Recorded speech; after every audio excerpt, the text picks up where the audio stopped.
अस्सलाम वालेकुम दोस्तों।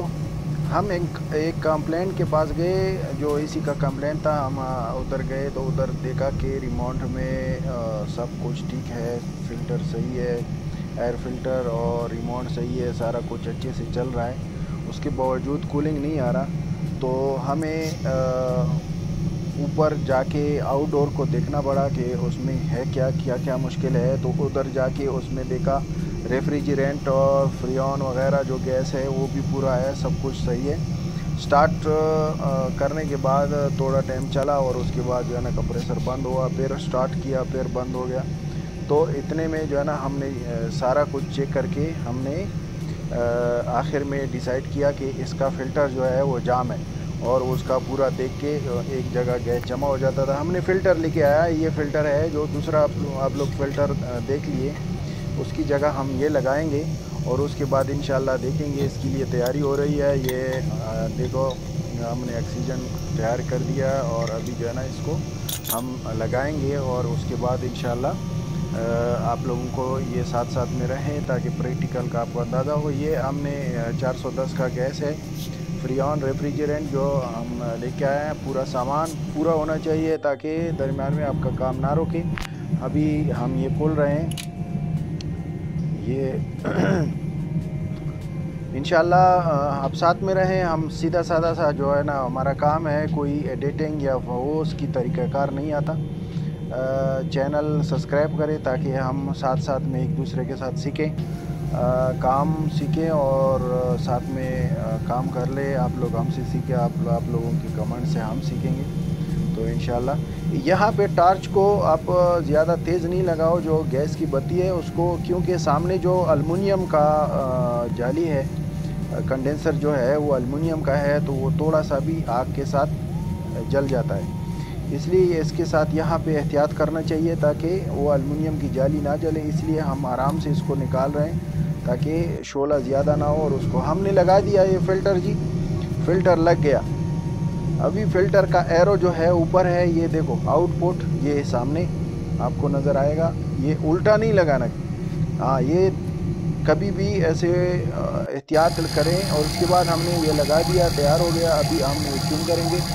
वैक्यूम स्टार्ट कर दिया जी, ये देखो वैक्यूम स्टार्ट हुआ और स्टार्ट होने के फ़ौरन बाद ये जो है ना -30 पे आ जाता है। लेकिन इसको फिर भी हम 15 मिनट चला दिए। चलाने के बाद ये चीज़ हमने निकाला, ये जो फ़िल्टर है, स्ट्रेनर है, हमने इसको निकाला। इसका भी ऑपरेशन करेंगे, आप अगले वीडियो में देख सकते हैं। ये जो वैक्यूम हमारा तकरीबन 15 मिनट ले लिया और ये वैक्यूम तैयार हो गया। हमने ये जो प्रेशर साइड है इसको बंद कर दिया वैक्यूम का, और ये जो है ना ये दूसरा हम बंद करेंगे। अभी वैक्यूम तैयार हो गया, वैक्यूम मुकम्मल हुआ। ये देखो हमने ये बंद कर दिया जी। आप साथ में रहें क्योंकि हमारा सीधा साधा प्रैक्टिकल तरीक़ाकार है जो उर्दू में है। गोरे और अंग्रेज़ी में जो बोलते हैं वो तो थोड़ा तरीक़ाकार उसका चेंज होता है, क्योंकि ज़्यादा एडिटिंग किया होता है। कुछ हमारे जैसे सादे लोग उसमें समझते भी नहीं हैं। बहरहाल ये वैक्यूम हो गया। ये दोनों सप्लाई और प्रेशर और वैक्यूम जो सेक्शन दोनों पे है। ये एक चार्ट लगा होता है 410 पे बैक साइड पे।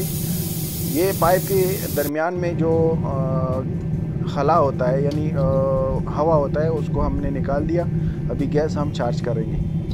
410 का गैस चार्ज करने का तरीका भी साथ में सीख ले।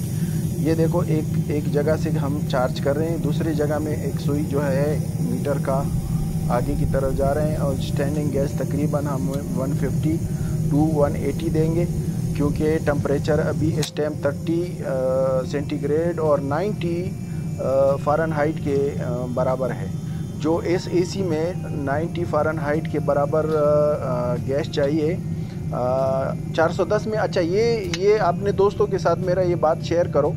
मुझे ज़्यादा लिखने और वो एडिटिंग का तरीका नहीं मालूम वीडियो में, लेकिन ये चीज़ें अपने जहन में हमेशा नोट करो। जो एसी है उसमें आप लोगों को एक चार्ट मिलेगा, जो चार्ट के हिसाब से हाई प्रेशर इसका डालेगा वो आपका 410 का रिज़ल्ट अच्छा होगा, वरना रिज़ल्ट नहीं दे सकता।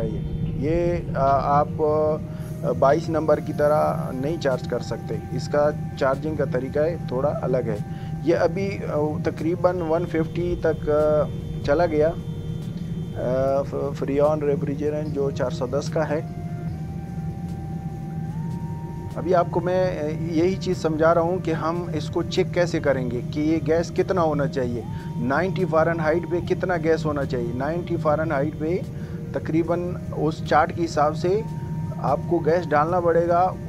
सेंटीग्रेड आप टेम्परेचर जो उसी टाइम में उस वक्त का होगा, उसी हिसाब से आपको गैस डालना पड़ेगा, वरना ये आपको बाद में ये देखो 30-31 सेंटीग्रेड तकरीबन 90 फ़ारेनहाइट बनता है।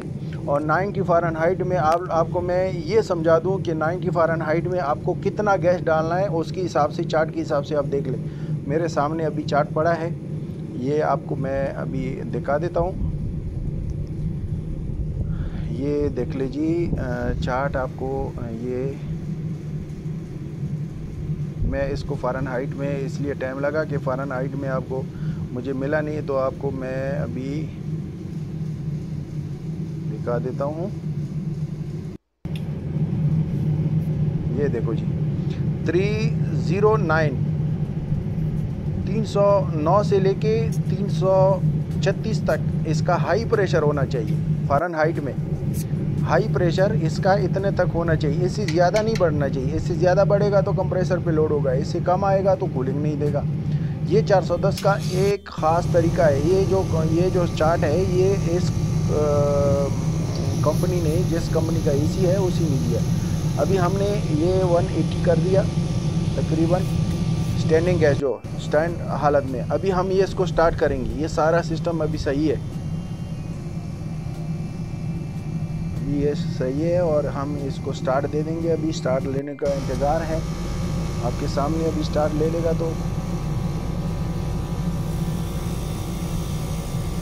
ये देखो 300 में इसका गैस चला गया तकरीबन।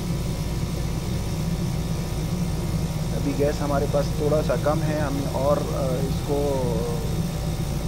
फेल करेंगे, उसके बाद जो है ना इसका कूलिंग आ जाएगा। 309 से 336 के दरमियान इसको हम छोड़ देंगे कि ये अच्छे से काम करेगा। ये देखो जी 16.7 एम्पेयर ले रहा है इस टाइम और गैस तकरीबन 300 PSI की वो हो गया। ये देखो चार्ट के हिसाब से हम जा रहे हैं, तो इसकी वजह से ये देखो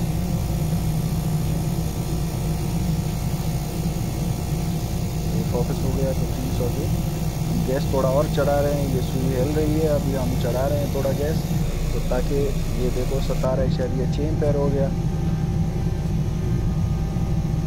इस तरह गैस चढ़ गया और इंशाल्लाह इसी ज़बरदस्त। और हमारा चैनल सब्सक्राइब करें ताकि आप लोगों को हमारे साथ प्रैक्टिकल वीडियो मिले। शुक्रिया, अल्लाह।